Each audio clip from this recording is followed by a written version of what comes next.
So next is Vivian Lee, and she is the Executive Director of the Canadian Autistics United organization, and she is going to share with us about that, and then also about kind of some ideas that she wants to make sure to impart on you guys. Hello everyone. I speak quite softly, so I hope you can hear me. Is the sound okay? In the back? A little closer? How's this? That's good. All right. So I'm really happy that we have a lot of cat lovers on the panel. That's great. All cats are autistic, just saying. I am the Executive Director of Canadian Autistics United. We actually formed recently out of the Autistic Self-Advocacy Network chapters in Vancouver and Winnipeg. And we're working towards creating a network for self-advocates across the country, supporting grassroots efforts, making sure, I think the common theme here is creating connections between autistic people and looking at communities, mentorship, and support.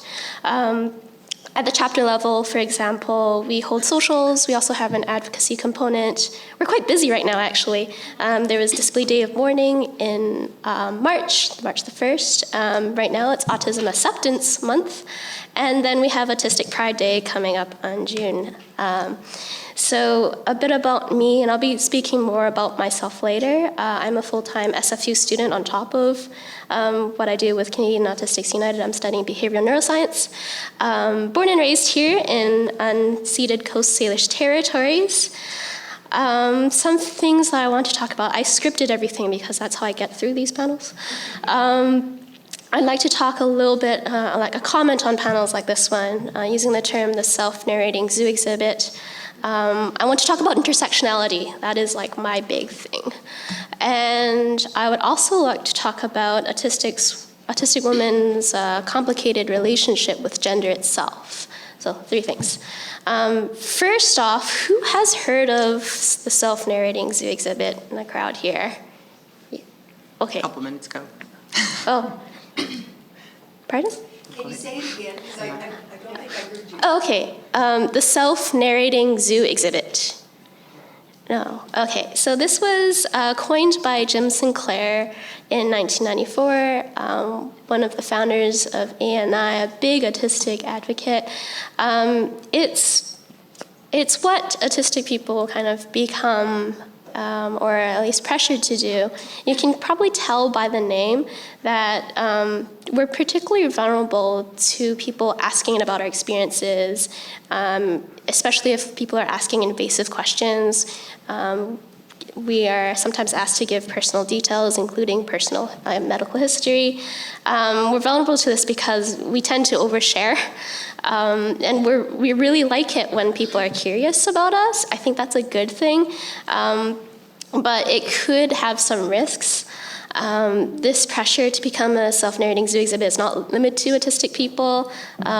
Frederick Douglass and other American ex-slaves were told to tell their own stories to others, but let the white abolitionists do the theorizing.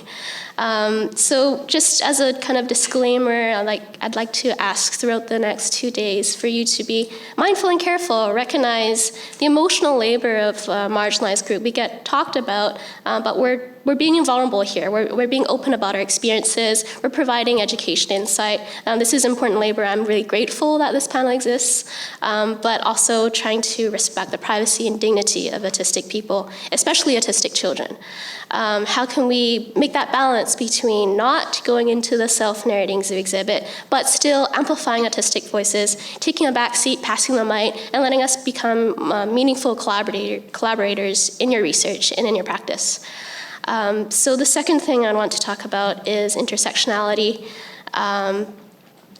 Who has heard of intersectionality? I guess this is another, whoa, wait, nice. So I'm Cantonese. I'm first generation. My parents were refugees during the Vietnam War. I'm multiply disabled, chronically ill, constantly tired. I'm queer and non-binary. I use they, them pronouns. The label of woman doesn't quite fit with me, and I'll be talking more about that later. I'm also autistic. So all of this informs my experiences, my thoughts, my actions. My experience as an autistic East Asian queer person is going to be different from an autistic white cis woman.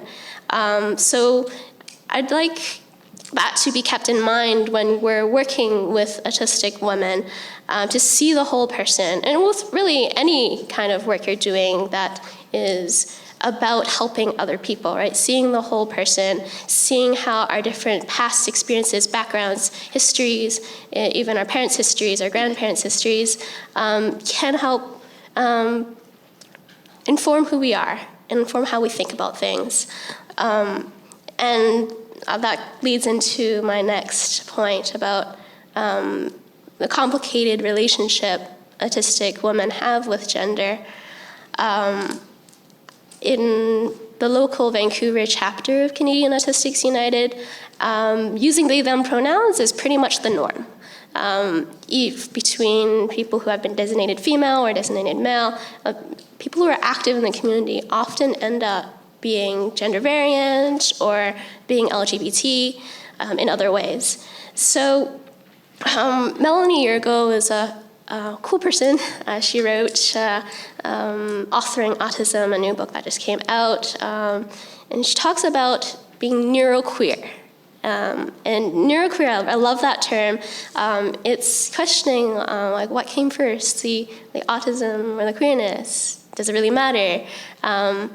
How do we respond to gender roles when we are people who struggle with social norms, people who have social difficulties, people who often question social norms? This is a great like coffee social topic is, why do people do that? Why does that make sense? Why do we have to wear makeup as women? Why do we have to wear long skirts? Why do we have to conform?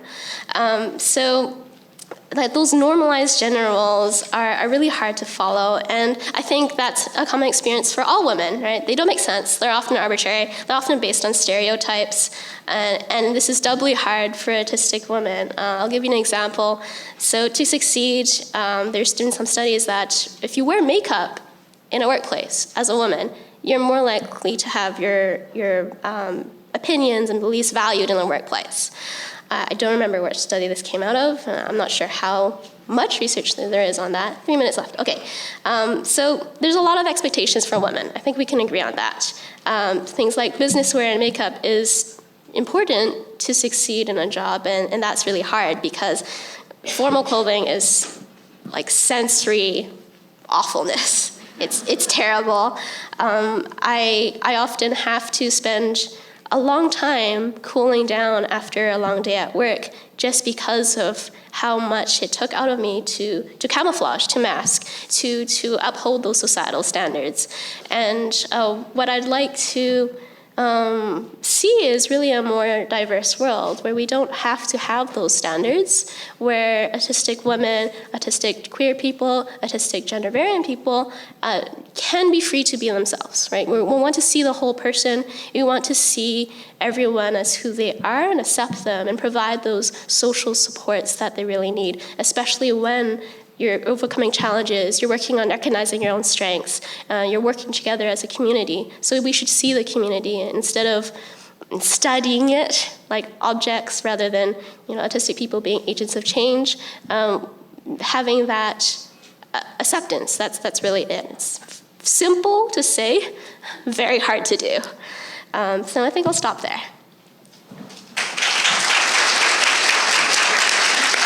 That was really well said, Vivian. I think you did a really nice job articulating all those key points that you wanted to get across. And it's, something I heard you say too, it's hard to balance the challenge between learning more about, this group that we're all here to talk about over the next 2 days, but without trying to avoid the generalities and thinking of all the individual differences that go in there. I think those are really great points.